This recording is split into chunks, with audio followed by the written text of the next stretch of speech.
नमस्कार साथियों, मेरा नाम है आर.के. सिंह और आप देख रहे हैं संस्कृति आईएएस यूट्यूब चैनल। आज हम बात करने वाले हैं जिस विषय की, वो है T+0 सेटलमेंट यानी T+0 निपटान। इसी के बारे में आज हम चर्चा करेंगे।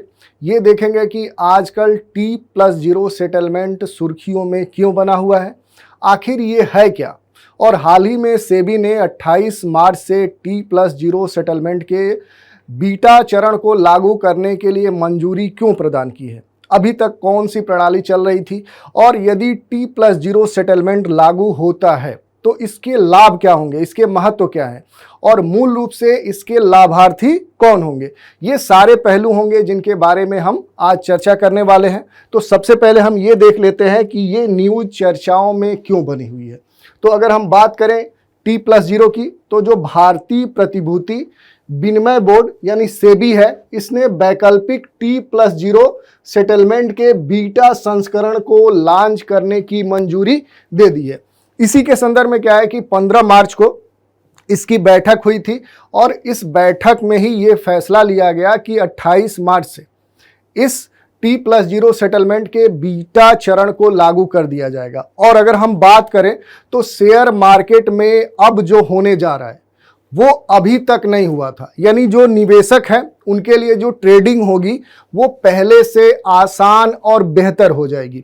और इसी के लिए क्या है, इसी को ध्यान में रखते हुए सेबी ने कुछ अहम फैसले लिए हैं। उन फैसलों की बात करें और उन्हीं के बारे में आज हम अपने इस वीडियो में डिटेल से चर्चा करेंगे। जैसे हमने पहले ही बताया कि 28 मार्च से ऑप्शनल बेसिस पे क्या है कि T+0 सेटलमेंट को लागू किया जा रहा है। और इसी के लिए क्या है कि सेबी ने बोर्ड के सामने ये प्रस्ताव रखा था और बोर्ड ने ये कहा कि कुछ सीमित शेयरों के सेट के लिए और इसी के साथ कुछ सीमित ब्रोकर्स के सेट के लिए T+0 सेटलमेंट का जो बीटा चरण है वो 28 मार्च से लागू किया जाएगा।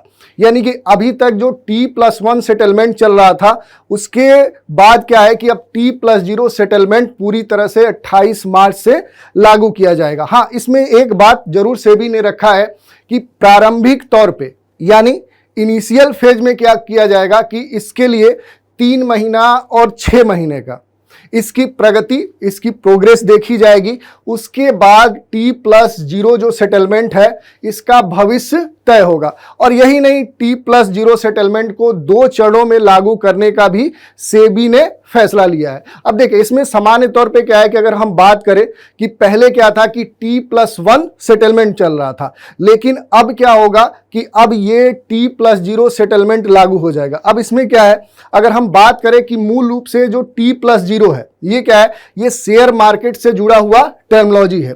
यानी कहने का मतलब क्या है कि इसमें जो सेटलमेंट है ये निवेशकों के लिए काफी पहले से बेहतर हो जाएगा, त्वरित हो जाएगा। यानी इसमें क्या होगा कि सेटलमेंट का जो निपटारा है वो उसी दिन हो जाएगा। तो आज हम इसी के बारे में डिटेल से इसके विभिन्न पहलुओं पर चर्चा करेंगे। सबसे पहले क्या है कि जो हमने बताया कि इससे जो रिलेटेड पॉइंट है कि कब से ये लागू होने जा रहा है, तो सेबी ने 28 मार्च का दिन तय किया है। इसी दिन से ये पूरी तरह से लागू कर दिया जाएगा। यानी कि ये जो T+0 व्यवस्था है ये कब से लागू होगी, मार्च के 28 तारीख से लागू होगी और अक्टूबर 2024 तक त्वरित निपटान शुरू करने की योजना सेबी की है।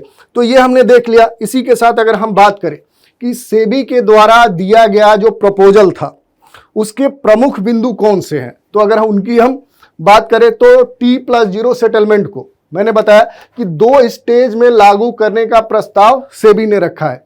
पहले चरण में, पहले फेज में ये कहा है कि पहले चरण में उसी दिन पूरा सेटलमेंट लागू कर दिया जाएगा। यानी कहने का मतलब क्या है कि खरीदार जो भी क्रेता होगा उसको उसी दिन शेयर मिल जाएंगे और बेचने वाले को भी क्या है कि उसकी राशि प्राप्त हो जाएगी।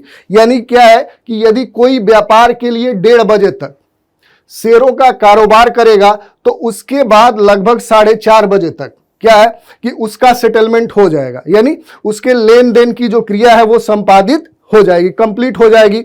और इसके दूसरे चरण में सेबी ने कहा है कि 3:30 बजे तक किए गए जो भी लेन देन होंगे वो क्या होंगे कि एक वैकल्पिक तत्काल व्यापार दर व्यापार निपटान की सुविधा के अकॉर्डिंग क्या किए जाएंगे, निपटारा किया जाएगा। तो इस तरह से ये बात कही गई है। और आरंभ में जो बाजार पूंजीकरण है, इसके आधार पे मूल रूप से क्या है कि लगभग 500 जो सूचीबद्ध इक्विटी शेयर हैं उनमें T+0 सेटलमेंट उपलब्ध कराया जाएगा। तो ये महत्वपूर्ण है। इसी के साथ अगर हम बात करें तो T+1 निपटान व्यवस्था क्या है कि ये लागू निगरानी उपाय का क्या है कि T+0 निपटान व्यवस्था पर भी लागू होगी। यानी क्या है कि जो पहले से चल रही थी वो अब नई व्यवस्था यानी T+0 सेटलमेंट पर भी लागू होगी। तो ये हमने देख लिया। अगला जो बिंदु है कि आखिर ये सेटलमेंट है क्या, ये जो निपटान की व्यवस्था है ये वाकई में है क्या। तो देखिए, इस व्यवस्था का मूल रूप से अगर हम सामान्य शब्दों में अर्थ कहें तो जो डीमेट खाते हैं उसमें जो शेयरों का हस्तांतरण होता है, जो शिफ्टिंग होती है, और विक्रेता के डीमेट खाते में बेचे गए शेयरों की जो राशि आती है वही क्या है, वो सेटलमेंट है या कह सकते हैं निपटान है। और इसमें क्या है कि एक कोई खास समय लगता है इस निपटारे में या ये सेटलमेंट होने में कि जब कोई अपने शेयर बेचता है तो उसकी राशि उसके डीमेट अकाउंट में आने में एक समय लगता है, और जो क्रेता है तो उसके शेयर क्या है कि उसके पास आने में एक समय लगता है। इसी के संदर्भ में क्या है कि ये जो सिंबल है, जैसे हमने बोला कि पहले T+1 सेटलमेंट प्रणाली जो साइकिल थी वो चल रही थी, और अब 28 मार्च से T+0 सेटलमेंट लागू करने की बात कही गई है। तो अगर इसमें इस सिंबल का, ये जो आपके सामने सिंबल दिख रहा है, इसका मीनिंग की बात करें तो इसमें क्या है कि ये निपटारे को संदर्भित करता है। इसमें जो टी लेटर है यानी जो अक्षर है, इसका मीनिंग क्या होता है कि ये डेट को डिनोट करता है, यानी जो तारीख होती है उसको प्रदर्शित करता है। और इसमें जो नंबर्स हैं, जो संख्याएं हैं, वो निपटारे में लगने वाले कुल दिनों की संख्या को प्रदर्शित करते हैं। जैसे अगर हम बात करें T+1 यानी क्या है कि ये तो क्या करेगा कि डेट को डिनोट करेगा, और जो ये संख्या है 1, ये क्या कह रहा है कि यानी सेटलमेंट होने में एक दिन का समय 24 आवर्स का समय लगेगा। लेकिन अब जब T+0 की बात कही जा रही है, यानी अब क्या है कि जो निपटान में, सेटलमेंट में जो समय लगेगा वो क्या कहा जा रहा है कि वो उसी दिन हो जाएगा। तो ये इसका मीनिंग है। और जो T+0 है, इसमें अगर जैसे हमने बताया कि ये क्या है कि T+0 कहने का मतलब क्या है कि उसी दिन जो शेयर बेचेगा उसको उसकी राशि प्राप्त हो जाएगी, ठीक है, और जो खरीदेगा उसको शेयर प्राप्त हो जाएगा।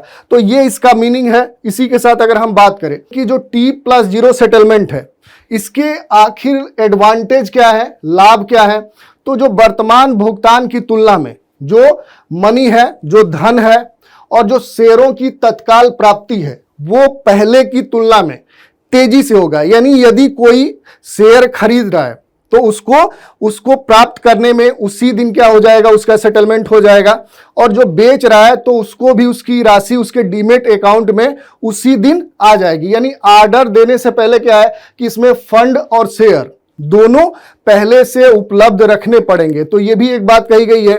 और इसमें क्या है कि जो निवेशक हैं उनके नियंत्रण को बढ़ाकर निवेशकों की सुरक्षा को, यानी पहले से जो इसकी आधारभूत संरचना है उसको और मजबूती प्रदान की जाएगी।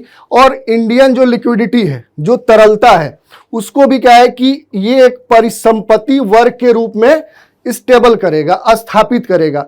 तो भारतीय संदर्भ में जो अर्थव्यवस्था है उसके दृष्टिकोण से भी ये लाभदायी है। तो ये हमने देख लिया। इसी के साथ अगर हम बात करें तो वर्तमान में क्या है कि निपटान जो T+1 सेटलमेंट है, इसी पर ये आधारित है। इसके तहत क्या है कि जो निपटान व्यापार के अगले दिन तक होता है, यानी 24 आवर्स के अंतर्गत ये सेटलमेंट हो जाता है। और अगर हम बात करें तो इसे वर्ष 2021 में चरणबद्ध तरीके से पेश किया गया था, लागू किया गया था, और जनवरी 2023 में इसे पूरी तरह से लागू कर दिया गया था। तो ये हमने देख लिया कि जो T+1 व्यवस्था है, इसी के साथ जो निपटान व्यवस्थाओं के जो अन्य प्रकार थे, यानी जो पहले से लागू किए गए थे, उनमें अगर हम बात करें तो वर्ष 2002 से पहले T+5 व्यवस्था लागू की गई थी। यानी T+5 कहने का मतलब क्या है कि इसमें निपटारे में लगभग 5 दिन का समय लगता था। वहीं वर्ष 2002 में T+3 जो व्यवस्था थी उसको लागू किया गया, यानी उस समय सेटलमेंट होने में 3 दिनों का समय लगता था। और वर्ष 2003 में ही क्या है कि T+2 इसको लागू कर दिया, यानी पहले क्या था कि अब सेटलमेंट होने में 2 दिन का समय लगता था। तो ये हमने देख लिया कि जो अलग अलग सेटलमेंट थे। अब इसी टॉपिक पर एक प्रश्न ले लेते हैं। प्रश्न क्या है कि T+0 निपटान के बारे में निम्नलिखित कथनों पर विचार कीजिए। ये 2 स्टेटमेंट दिए गए हैं। पहला कथन क्या कह रहा है कि मार्च 2024 से वैकल्पिक आधार पर T+0 सेटलमेंट व्यवस्था शुरू की जा रही है। ठीक है। दूसरा स्टेटमेंट है कि यह शेयर खरीदार के डीमेट खाते में खरीदारी के अगले दिन शेयर हस्तांतरण होने की व्यवस्था है। 2 स्टेटमेंट दिए गए हैं और कहा जा रहा है कि उपर्युक्त कथनों में से कौन सा से सही है। और विकल्प दिए जा रहे हैं कि केवल एक कथन, बी विकल्प है केवल 2 कथन, सी विकल्प है 1 और 2 कथन और डी विकल्प है न तो 1 और न ही 2। तो ये प्रश्न हमने देख लिया और इस पे क्या है कि पहले से ही हमने देखा था कि जो तथ्य था वो क्या था कि ये वैकल्पिक आधार पर ये T+0 लागू की जा रही है। कब से लागू हो जाएगी? तो ये 28 मार्च से सेबी ने इसे लागू करने की मंजूरी प्रदान कर दी है। तो आज हमने देख लिया कि T+0 सेटलमेंट आखिर है क्या, ये क्यों लागू किया जा रहा है और सेबी ने कब से इसे लागू करने की मंजूरी दी है। इसी के साथ जो T+0 के साथ अलग अलग जो फॉर्मेट हैं उनके बारे में भी हमने देख लिया और आने वाले समय में इसकी प्रगति क्या होने वाली है, यानी भविष्य इसका क्या होगा और किसको इसके लाभ होने वाले, इन सारे पहलुओं की चर्चा आज हमने कर ली। तो आज के इस एपिसोड में इतना ही। नए एपिसोड में कुछ नए विषय के साथ फिर मिलेंगे, तो आप हमारे साथ बने रहें। इसके लिए धन्यवाद।